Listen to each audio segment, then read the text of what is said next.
Watch Wisconsin closely Saturday. Yeah, we Just watched a little bit of the game, so we didn't have any of the game plan in obviously yet. But watching them, they're a big physical team. They're really good up front. Like they're a good team, so we're excited for the challenge. You've had success against some pretty good backs, Walker, Anderson a couple weeks ago. I mean, what kind of challenge does Allen bring to you guys' defense? They're running back. I mean, he's a really good back. I mean, there's not very many bad backs in the Big Ten, so it's every week where it seems like we're going up against like fifth in the nation in rushing, like whatever the deal is. So we've gone up against really good backs this year, and we're just ready for another one. So he's a good back too. So Luke, I know that you didn't play a ton in 2019, because there were other guys here, but you guys have made a huge jump from 2019 to 2020 and from 2020 to 2021 in your run defense. Why? Why have you guys gotten so much better against them? I just think we know the system as a whole collective group a lot better than what we did in 2019, and so that just allows us to play faster. When you're not like slow processing things, you can play football and you can really cut it loose. And I think that's what our defense has done a really good job this year of, like, all levels. We know the defense pretty well, and so we're just running around fast and getting to our spots. Outside of knowledge of the system, what would you say is the really key thing in executing what you guys do on defense to stop the run? Like, if you were going to say, this is the thing that makes us good at run defense, and when we don't do it, we're not very good. Violence. I mean, you have to be extremely violent in the Big Ten, and it starts with defensive line and linebackers. You just have to be extremely violent up front, and even if you're wrong in your call, like if you're violent, you're not going to be wrong. So I think that's the biggest like mental side that you have to do to be a good rush defense. In a football sense, what does violence mean? I mean, what are we talking about here? I mean, it all is violence. Like you just have to strike blocks, tackle, aggressive, and like that's just what it all comes down to. You just have to win your one-on-ones and then just let the play go where it goes. So.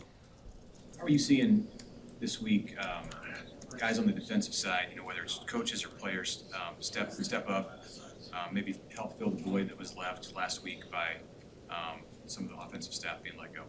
Yeah, we talked about it as a position group. You just have to basically bring those guys up that lost their position coaches, because all those guys like their position coach and stuff. So it's tough for everybody, especially guys that lost their position coach. They have their GAs or other coaches that are help filling that void right now. So you just have to kind of pick up those your teammates that are they're just kind of struggling right now with that loss. So. But I think we've done a pretty good job of that so far and going forward. See anything different from Coach Chin's in this last week, and or Coach Rude, your guy, and just the way that they're acting around the team? Not really. It's in the back of all of our minds, like kind of what happened and stuff. But you still have to do the job at hand. Like there's not much change on the defensive side of the ball in that aspect. The obvious motivators are gone in terms of a bowl game and things like that. What do these next games mean to you guys in terms of finishing strong? To finish out on a high note and pride. We've been in so many close games this year. Like we're just so tired of losing these close games that we just want to win one. And these next two games are going to be close. Big Ten football, and it's a great opportunity for us to finish out the season on a high note, having a chance to beat two really good teams. So, what does Ches Malusi not playing in this game, how does that change the preparation for the defense? Not much, because they have the next guy up mentality just like us. We got to play through injuries, like JoJo's down. Like nothing really changes. You just have to keep going and prepare like you would if you was there. So, what have you seen from Gifford and whoever's going to kind of fill the JoJo role to finish it? Mm-hmm. No, Gifford, he'll be. I think he's in the number one nickel spot, but he'll do a good job. Like he works extremely hard. He knows his stuff, so he'll do really good and stuff. And whoever they bring in, if they rotate guys, so it'll be good. They'll do a really good job.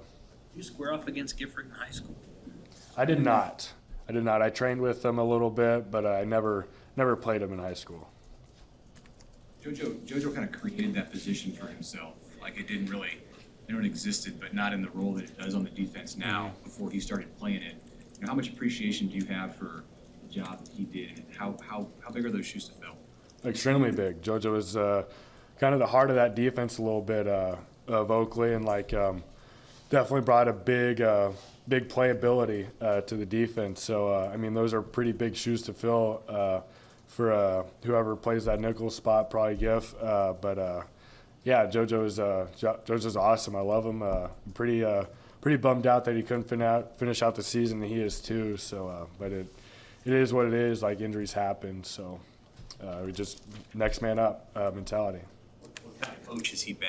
I assume he's had some thoughts for you guys. Yeah, no, he's always with us and stuff at practice. So he always gives us good advice and stuff like that. So it's good to have him around these last 2 weeks before he goes on to the next step. Luke, you didn't play Wisconsin last year, and I believe the last trip up to Madison was in 2018. Mm-hmm. What do you know about Camp Randall Stadium and the environment there?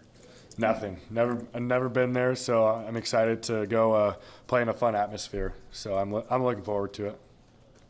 Luke, what's the difference between going up against a smaller running back against one that's 240 pounds?